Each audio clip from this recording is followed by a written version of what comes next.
Janice is even on. She's on holidays. Look at you go. She's committed. All right, guys.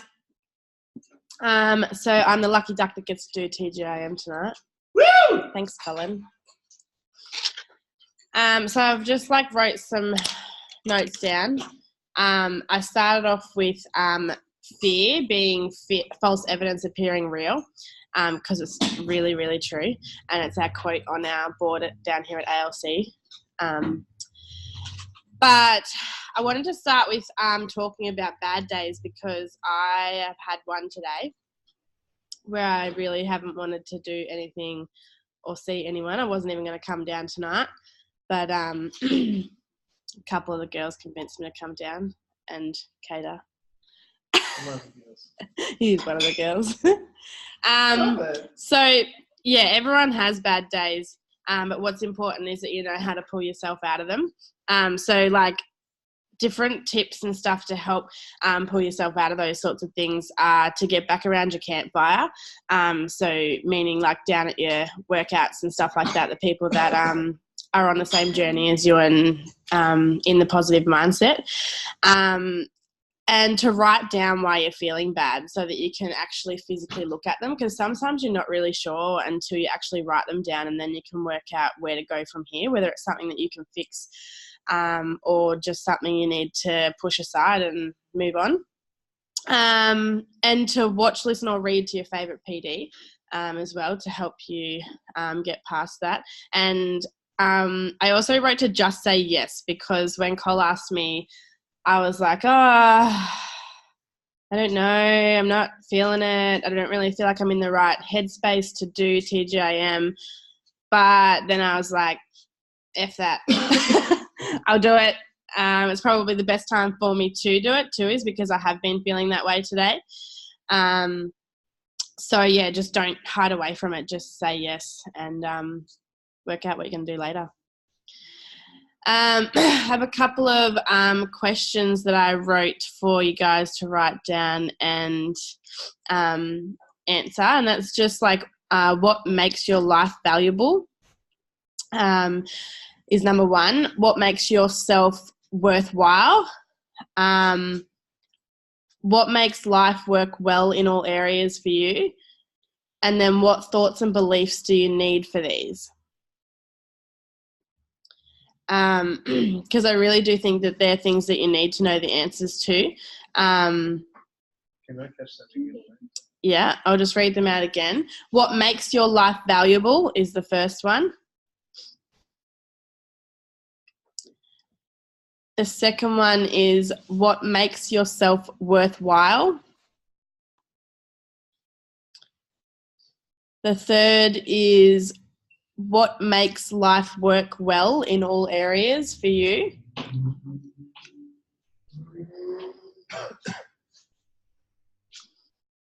And the last is what thoughts and beliefs do you need for these things to happen? So you don't have to share your answers to those. Just write them down. They're just something for you to think about. For me, I felt like it was something I needed to do today in particular.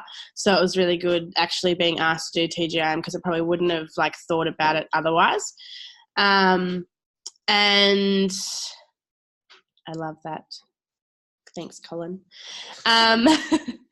And yeah, I've just written down to stop making excuses, start honing in on yourself. So you can't be the best you unless you really concentrate on yourself. And I guess I've learnt that heaps lately is you have to continue to work on yourself, because different things change, life changes, what you do change.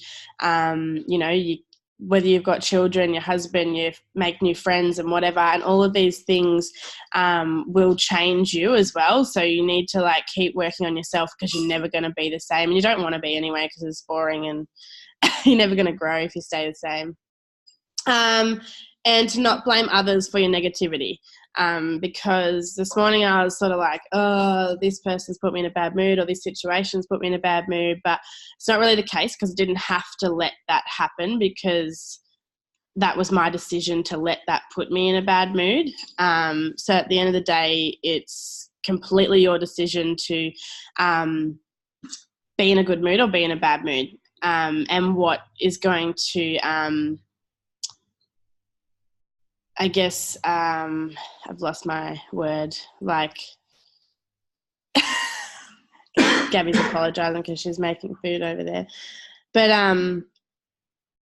yeah, what's going to influence your moods? So it's completely up to you.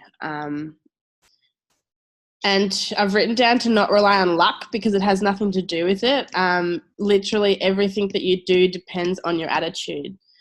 So obviously we hear a lot that if you go into something with the attitude that knowing that you can do it, you believe in it, then you're going to get a better outcome than if you go and do something and you're not really confident, you're not sure how it's going to turn out.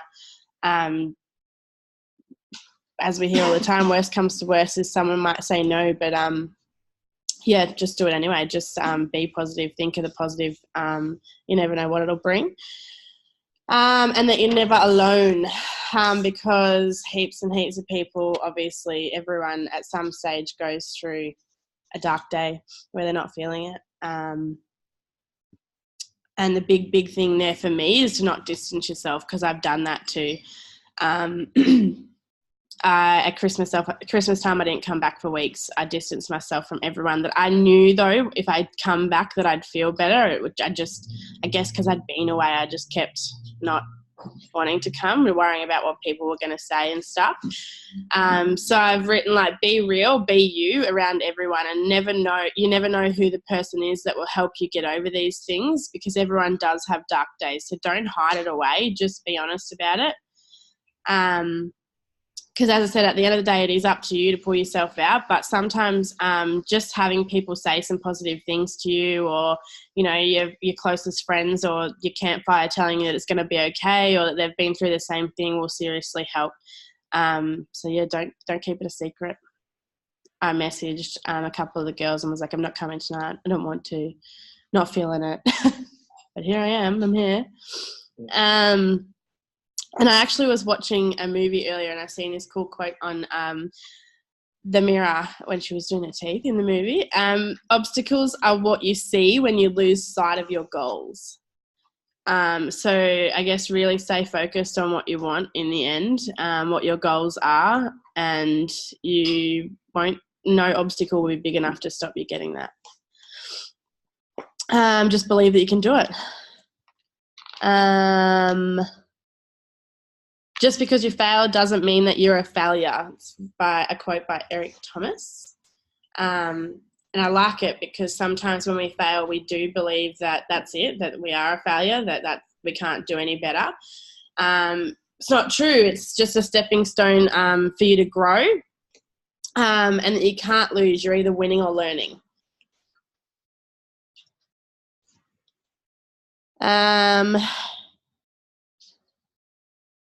I wrote some things down for, like, how do you get out of your own head?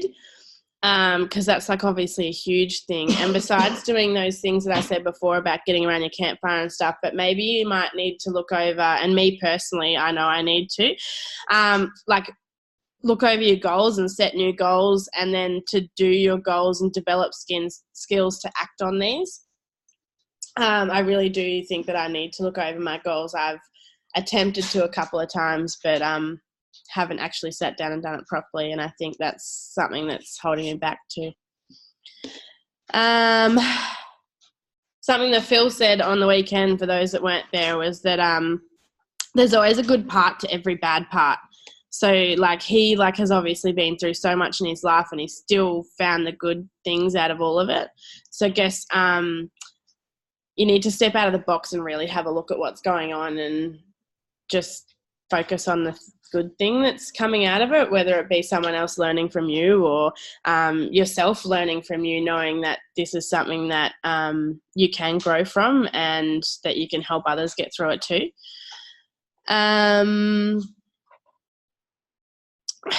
Be sure of what you want, and don't doubt yourself, and don't waste your time on your time or your mind on negativities. So yeah, and I've just got to try to do at least half an hour of some PD every day. Like I've written down some people that I like to listen to: Mark Hughes, Les Brown, Jim Rohn, Eric Thomas, and Grant Cardone. But you need to find someone that you feel connected to, someone that you find like that you feel really gets you, like because otherwise you're just listening to someone say words. You need to like feel it. You need to feel connected to it. Otherwise, it's not really doing anything for you. That's about all I've got, guys. Do you have any questions? I do. Okay. Jared's got a question. Of course he does. So I'm just going to tell you what it is. Do you have an example where you feel like you failed, but then in hindsight you've got the lesson from it, and then not like felt like you won? You know what I mean? Yeah, I do know what you mean. Value to a lesson. So Jared's question, he's just asked me if I have an example of when I've done something and felt like a failure, but I've learnt the lesson from it. Yeah, but when you actually reflected on it, it was so when I've reflected on it, yeah. Because it always feels bad when you're in the moment, but then with time you always. Yeah. I don't really know that I can think of one right now. I guess you gave one in the session when you were talking about. Oh, at Christmas time, yeah. So at Christmas time, I went to Queensland for holidays, and I took all my product with me with the intention to use it, and I didn't really use it at all. And then so being away from everyone and not using it, and then when I come back, I just didn't come in. And like I had the guys message me going, "Where are you? We miss you," and stuff. And I was just like, I just didn't really want to come in and face everyone. But then when I did, I definitely felt like 100 times better. So, and don't stress about what other people are going to think or say, because seriously, they've done it, whether it be whilst you've been a part of the team or not. Everyone's sort of hidden themselves away for a little while. And yes, Meg, I do feel way better after coming in tonight. I didn't really do a box fit. I just held some pads for some people, but it was still better coming in and seeing everyone, so that was good. Are you glad you went to LC even though you didn't want to? Yes, I did, Nessie. Definitely feel better. Did you punch Jared tonight to make yourself feel better? Can that be a strategy? Yes, Colin, I think that should be a strategy. He thinks we've got to get one in first. He thinks he's too quick for us. He's old. We'll wear him down. Oh, I know what's in that. What? Jared thinks he knows a lesson I've learnt. About Adelaide last year. Oh, yeah. So obviously with the spectacular tickets going out, he's thinking about Adelaide last year. This year, the start of the year, I wasn't going to go. And it wasn't that I didn't want to go. It was like I used probably a lot of excuses. I was like, I can't afford it. I've got Layla. What am I going to do with her? Like, because as most of you know, her dad's a FIFO, so he's never here. So, I don't have him to rely on. And I was working at the time and they wouldn't give me the time off. And I had Jared and Bobby talking to me going, you need to go, you should be there. It'll change your life. And I listened to them for a couple of weeks and I guess I sort of knew it. I was like, is it really going to change my life that much? But anyway, in the end, I'm not telling you all to do the same thing, but I quit my job. I bought my ticket. I found someone to have Layla. My family just shared it between them. And I went to the spectacular and it did change my life. And I come back and was incredibly, focused and motivated. So I've already bought my ticket this year because I'm not missing out again because it was, insane. So just go, get your ticket. What do they say? They say just do it, work it all out. Say yes and work it all out later. That's what all legends do.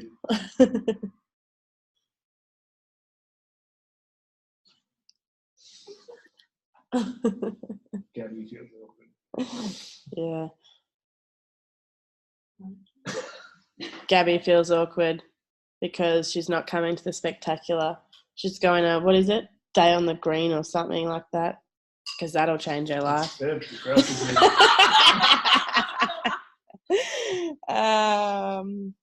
Love that quote. You're amazing, Tash. Thanks. No worries, Meg. I hope you're feeling okay after your teeth surgery today. You've been able to eat some food or something. You're a bit hangry this morning. Still high. That's why you think it's good.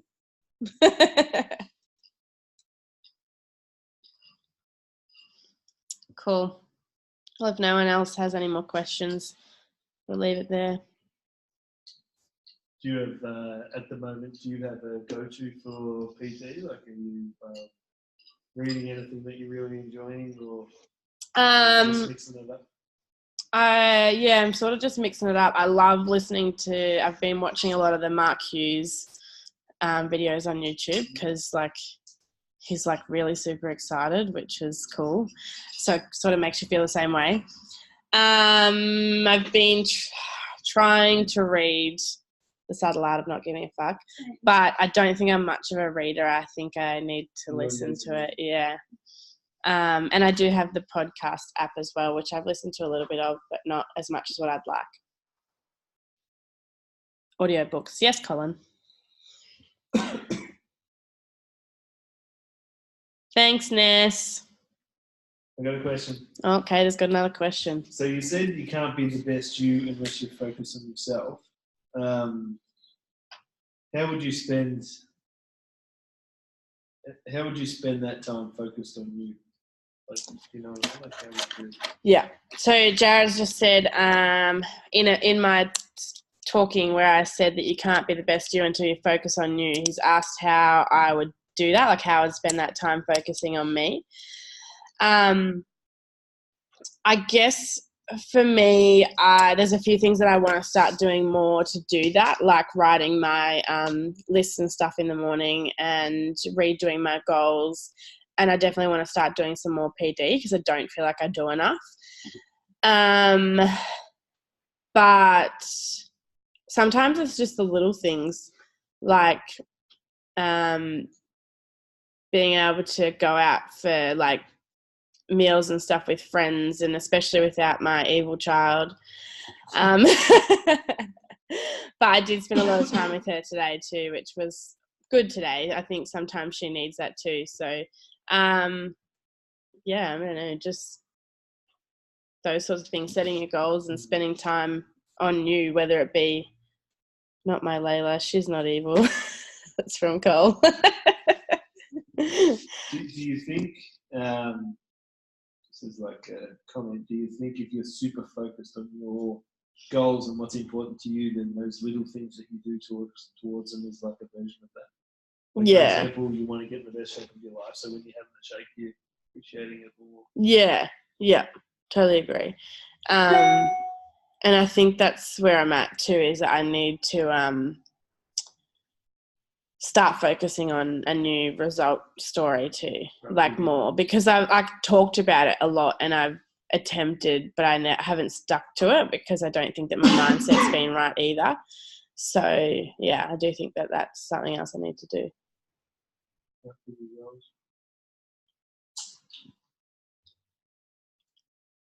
Cool. All right. Jared's just staring at his book now, so hopefully he's run out of stuff to say. How would you... Never runs out of stuff to say. How would you not hide your dark days? Like talk to people, or just don't sit at home and hang on your campfire? Yeah, so he just said, how would you not hide your dark days? So, yeah, I would not sit at home, definitely. And I didn't today. Like, I woke up this morning already in a pretty average mood, but I went to our mum's group today and hung around with everybody, and I wasn't going to come in tonight, but I knew that if I'd messaged a couple of people that one of them at least would get me to come back in, because your accountability partner isn't very good. So yeah, and they did. Like, one of my girls, Dana, rang me and was like, and she's so new, but she already knows like how true it is, because she said she wasn't going to come in either, but she kept telling herself she needed to because she knew she'd feel better after she did, and like she just said the same things to me. And then Jared messaged me too, and he's like, "Where have you been my whole life?" Big sook. So yeah, I just came in anyway. Yeah, last minute though, like I was at home writing notes for this and was like, yeah, I'll just go. Even if I don't box, I'll just go in and see everyone. So Bobby has a question. What do you mean when you say don't rely on luck? What type of luck? So I wouldn't necessarily just say me, but I guess at the same time it is, because, you know, we hear a lot that people go, oh, Jared was so lucky to get Quinton, for instance. And everyone goes, obviously they want a Quinton, of course. But I guess you can't just sit back and go, one day I'll be lucky enough to run into someone that will be your next Quinton. So, yeah, get out there and do the work. And that's something that I want to start doing more walk and talk stuff, because that scares me. So I really want to do more of that. So, yeah.